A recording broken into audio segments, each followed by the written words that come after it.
Ésaïe au chapitre 40. Consolez, consolez mon peuple, dit votre Dieu.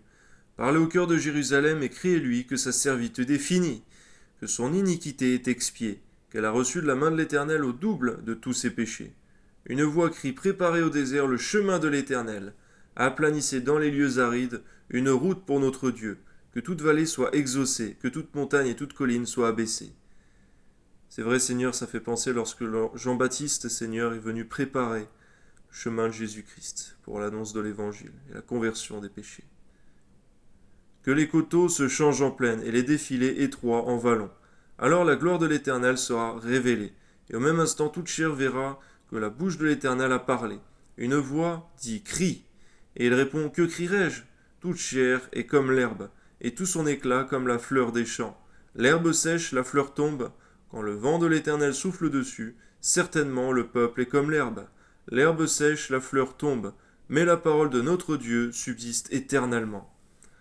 Amen. Monte sur une haute montagne, Sion, pour publier la bonne nouvelle. Élève avec force ta voix, Jérusalem, pour publier la bonne nouvelle. Élève ta voix, ne crains point. Dis aux villes de Juda: voici notre Dieu. Voici, le Seigneur l'Éternel vient avec puissance, et de son bras il commande. Voici, le salaire est avec lui, et les rétributions le précèdent. Comme un berger, il paîtra son troupeau. Il prendra les agneaux dans ses bras, et les portera dans son sein. Amen.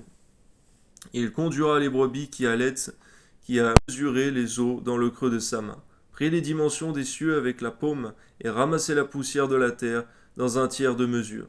Qui a pesé les montagnes au crochet et les collines à la balance? Qui a sondé l'esprit de l'Éternel, et qui l'a éclairé de ses conseils?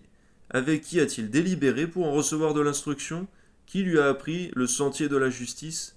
Qui lui a enseigné la sagesse et fait connaître le chemin de l'intelligence? Voici, les nations sont comme une goutte d'eau, une goutte d'un seau.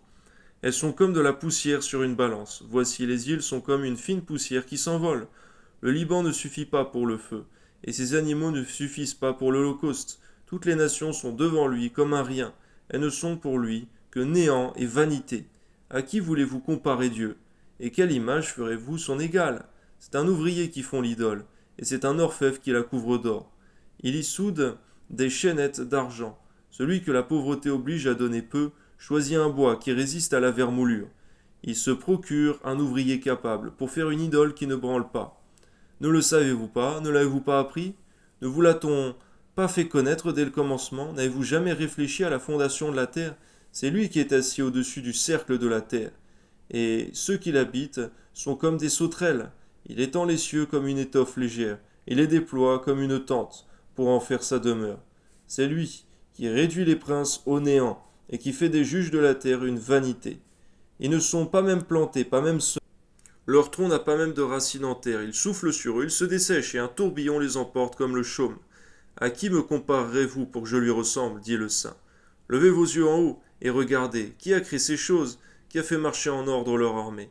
Ils appellent toutes par leur nom, par son grand pouvoir et par sa force puissante. Il n'en est pas un qui fasse défaut. Pourquoi dis-tu Jacob? Pourquoi dis-tu Israël? Ma destinée est cachée devant l'Éternel, mon droit passe inaperçu devant mon Dieu. Ne le sais-tu pas? Ne l'as-tu pas appris? C'est le Dieu d'éternité, l'Éternel, qui a créé les extrémités de la terre. Et il ne se fatigue point, il ne se lasse point. On ne peut sonder son intelligence. C'est vrai, Seigneur, que toutes ces choses déjà nous dépassent.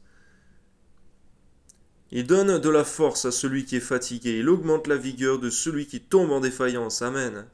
Merci Seigneur, tu renouvelles ton peuple. Les adolescents se fatiguent et se lassent, et les jeunes hommes chancellent. Mais ceux qui se confient en l'Éternel renouvellent leur force. Amen. C'est vrai, c'est une promesse et une vérité merveilleuse, Seigneur. Dans ta présence, Seigneur mon Dieu, eh bien que nous sommes renouvelés, Seigneur, dans nos forces. Amen.